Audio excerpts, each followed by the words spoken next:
Hello friends, વિદ્યા સેતુ અસ્તિ YouTube ચેનલના government job daily ડોઝમાં તમારું સ્વાગત છે। આજના આ વિડીયોમાં આપણે ગુજરાતના શિક્ષણ ક્ષેત્રના મહત્વના અપડેટ વિશે ચર્ચા કરીશું। તો આ વિડીયોમાં આપણે ચર્ચા કરીશું શિક્ષક ભરતી વિશે, GSSSB ભરતી વિશે, DLED કોર્સ વિશે અને 8મા પગાર પંચ વિશે।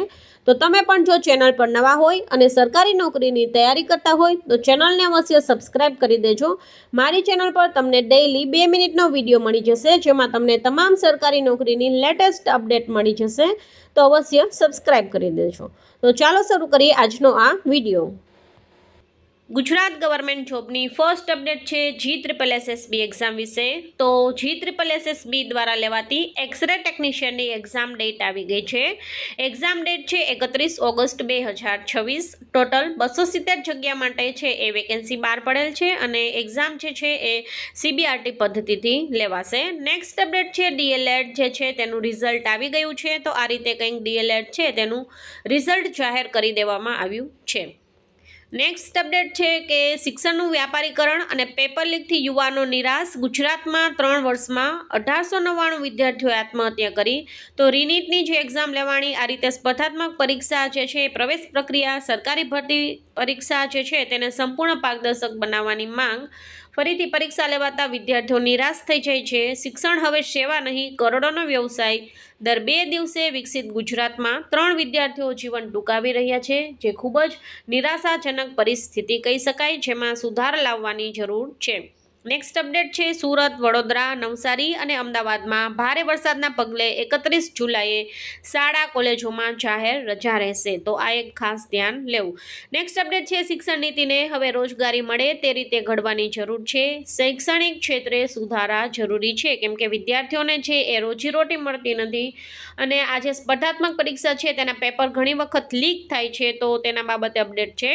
ગ્રેજ્યુએટની સંખ્યા વધી છે પણ એ પ્રમાણમાં કોઈ નોકરી નથી વધી, એટલે વિદ્યાર્થીઓ ગ્રેજ્યુએટ થાય છે, શિક્ષણ લેતા થાય છે પણ શૈક્ષિક બેરોજગારી છે એ વધી રહી છે, અનએમ્પ્લોયમેન્ટ છે એ વધી રહ્યું છે। Cyber financial fraud E0 FIR સેવાનો પ્રારંભ।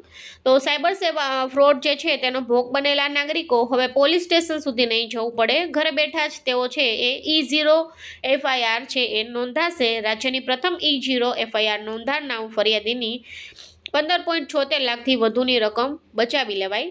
સાયબર ફાઇનાન્શિયલ ઠગાવનો ભોગ બનતા નાગરિકોને ઝડપી, સરળ અને અસરકારક ન્યાય ઉપલબ્ધ કરાવવાના હેતુથી ગુજરાત સરકારે વધુ એક મહત્વપૂર્ણ ડિજિટલ પહેલ શરૂ કરી છે।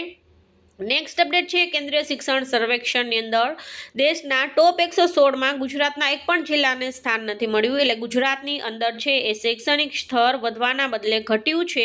પ્રથમ ક્રમે જે મહીસાગર જિલ્લો આવ્યો હતો તેને પણ 600માંથી 340 જ ગુણ મળેલ છે અને દાહોદ પણ છેલ્લા ક્રમે છે। તો ગત વર્ષે નવસારી જિલ્લો જે છે એ પ્રથમ ક્રમે હતો, એના ગુણ છે આ વખતે ઘણા ઘટી ગયા છે। તો આ રીતે છે એ ગુજરાતની અંદર શૈક્ષણિક જે છે સ્તર ઘણું બધું ઘટી ગયું છે।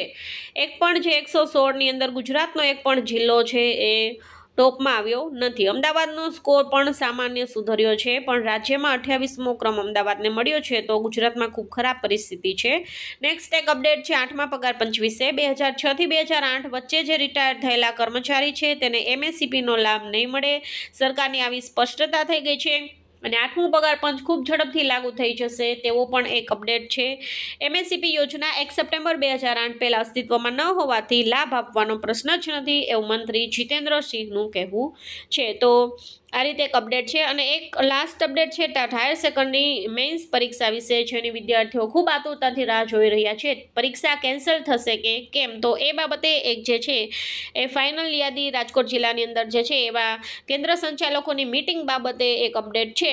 તો મીટિંગ છે એ 30/7/2026 ગુરુવારે રાખેલ છે, જે આ રીતે બધી જગ્યાએ મીટિંગ રાખવામાં આવેલ છે। તો હવે મીટિંગમાં શું નિર્ણય આવે છે તેના પર પરીક્ષા લેવાશે કે કેમ તેનો જે છે એ નિર્ણય જઈ શકે છે। તો કદાચ છે પરીક્ષા મોકૂફ નહીં રખાય, બટ વિદ્યાર્થીઓનું એવું કહેવું છે કે પરીક્ષામાં ટાઈમ ઓછો મળેલ છે અને આ જે હાલનું વાતાવરણ છે તેને ધ્યાનમાં રાખી વરસાદની પરિસ્થિતિ છે જેના કારણે વિદ્યાર્થીઓને નુકસાન ન પહોંચે તેના લીધે પરીક્ષા પાછળ જવાની પણ શક્યતા છે।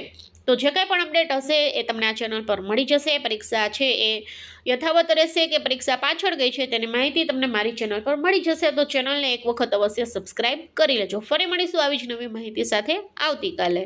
Thank you.